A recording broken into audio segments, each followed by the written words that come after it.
It's April 1998, a quiet evening in Lagos. A young man named Chuka sits at the edge of his mother's bed. She's dying, but what she says next will not die with her. Promise me, never open the small box under my dresser. Chuka nods, but promises made in fear rarely hold forever. 2 months later, he opens it. Inside, a red cloth, 7 black beads, and a faded photograph of his father.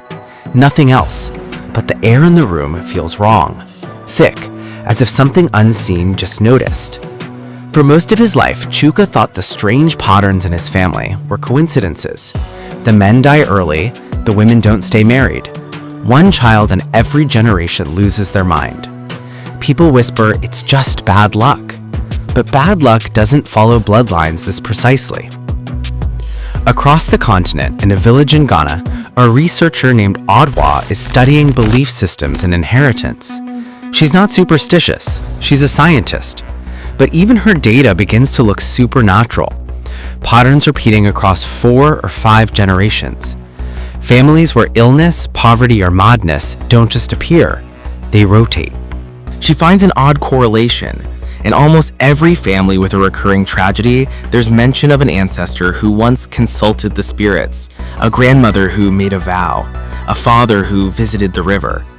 It's never written down, never admitted publicly, but it passes on, like property or debt. By 2004, Chuka is now a banker in Lagos. He doesn't believe in curses. He believes in logic, spreadsheets, and deadlines. But then one night, his 5-year-old daughter begins to speak in her grandmother's dialect, a language no one has taught her.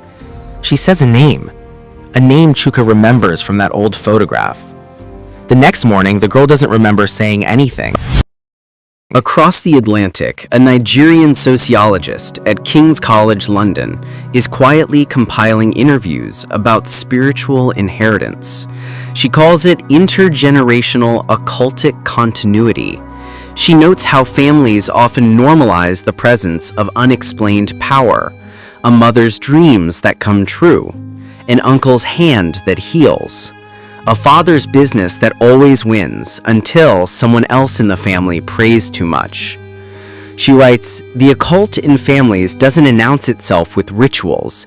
It hides in ordinary patterns, success that feels borrowed, failure that feels assigned."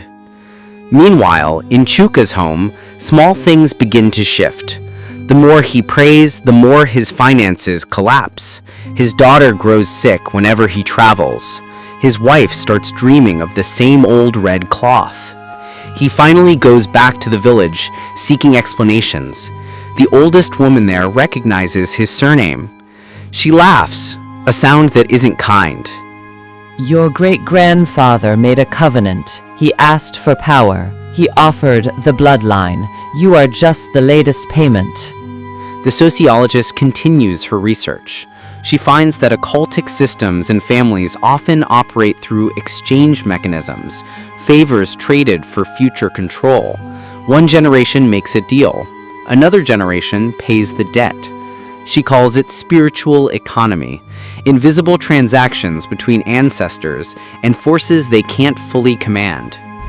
Is what carries captivity through generations. So when one generation agrees with a captivity mindset, they teach the next generation, and by the 4th generation, nobody questions it because it's culture. I do work in many nations, and I realize that I go in and I can just tell the captivity in the atmosphere, but the people don't see it. Because what do they say? This is who we are. This is how we are. And so Satan wins the battle of capturing generations by locking it into culture. And that's why one of the first things you fight when you fight bloodlines is that you put the culture of the kingdom versus the culture of darkness and show them that, look, you are actually locked into this loop of captivity. The Bible says the life of a thing is in the blood.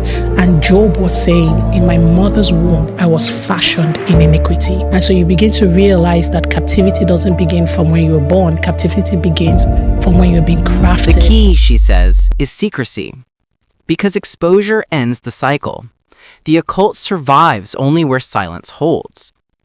Back in Lagos, Chuka burns the red cloth. He thinks it's over, but a year later, his daughter starts drawing the same pattern. Red, 7 dots, and a face in the center. When asked who taught her, she says, He came in my dream. He said, it's my turn. Chuka eventually leaves his home, changes cities, even changes his name. But names don't erase patterns. Cultic operations in families are rarely dramatic. They are systematic. They adapt. They hide in generational rhythms.